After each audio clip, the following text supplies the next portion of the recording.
Hi guys, Bella in Lap Band Land here, and I had such an exciting day today because today was step 2 in the Kaiser process of getting lap band surgery.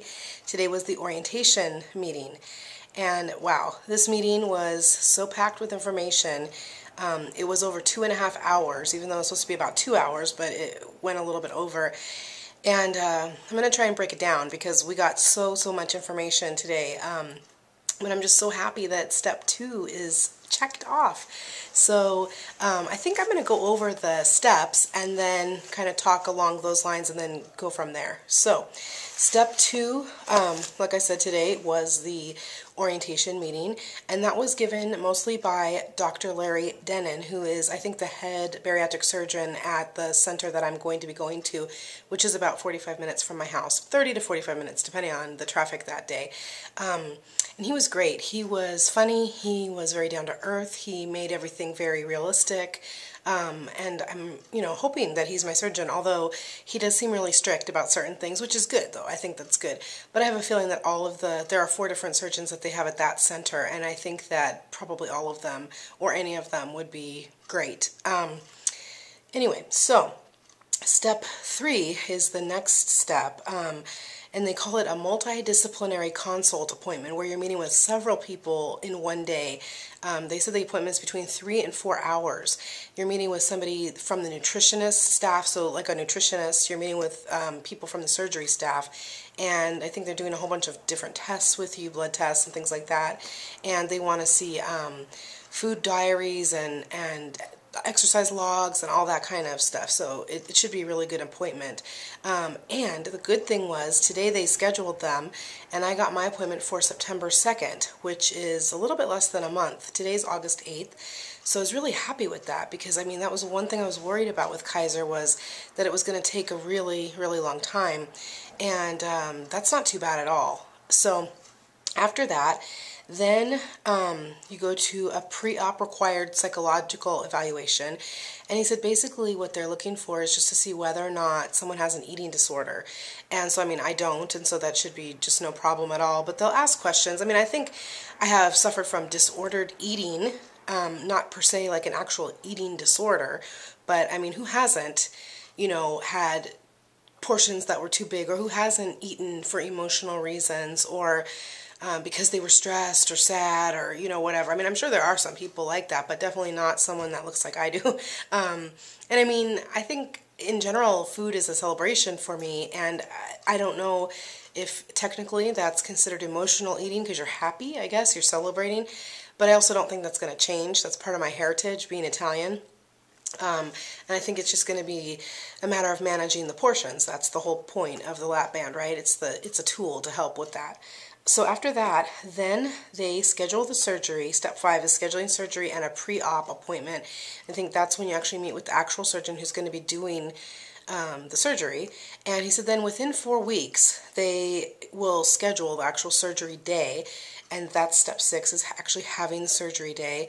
And it is actually an overnight procedure, so or an overnight stay. So the surgery, he said it's about 2 hours or so, 2.5 hours. All the different kinds of surgery they're not more than 2 hours, excuse me, or so. But they do have you stay overnight. And I mean, I was surprised by that because a lot of you guys said that you just had an outpatient surgery. But obviously I'm fine with that because if anything does go wrong, at least you're there.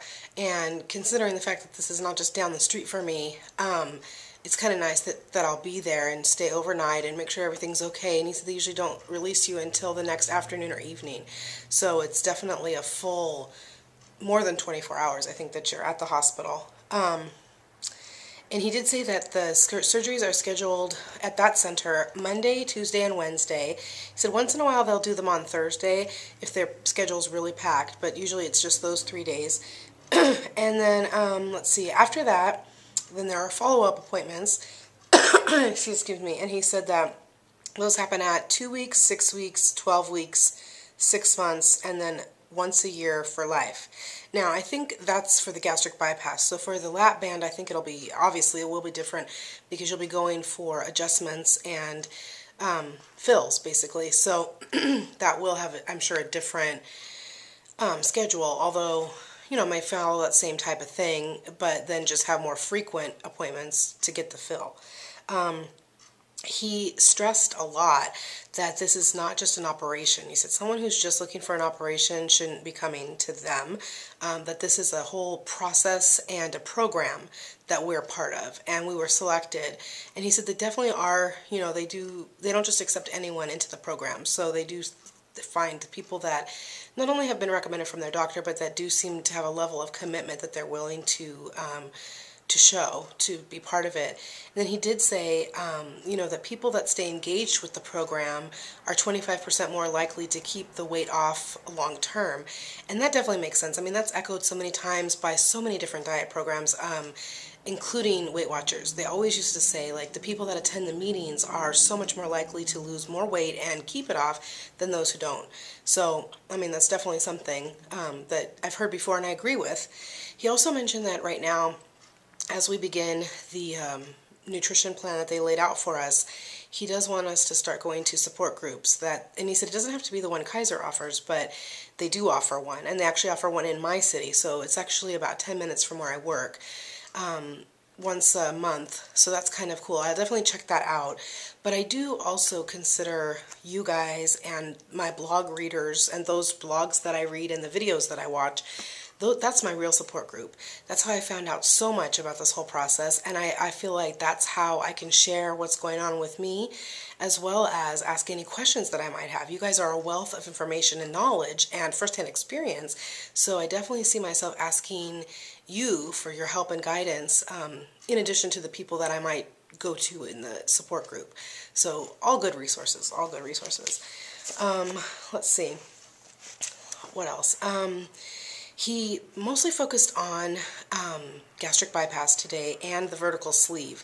And lap band was kind of like a distant third for some reason. Well, he gave the reason. He said that lap band he only will do, there's definite requirements that you have to meet, or should I say there are things that you can't have. Or there's certain things that if you have it, you can't have the lap band. So let me say, basically, anyone who has a BMI of 50 or more, he won't do, and that's because he wants everybody who's in this program to get down to a BMI of less than 30. And he said that the likelihood that somebody who has a BMI of 50 or more could get down to less than 30 is not very great, having the lap band, and so he doesn't want to set anyone up for failure, and that makes sense. I mean, that makes sense to me, because, I mean, they did say that the lap band will take off about 50% of your weight, and that's like, person who's really, really following what they say to do and doing everything you're supposed to be doing, 50 or so percent. So if someone is 50 BMI, I mean, I don't know how much they might weigh. I'm not sure.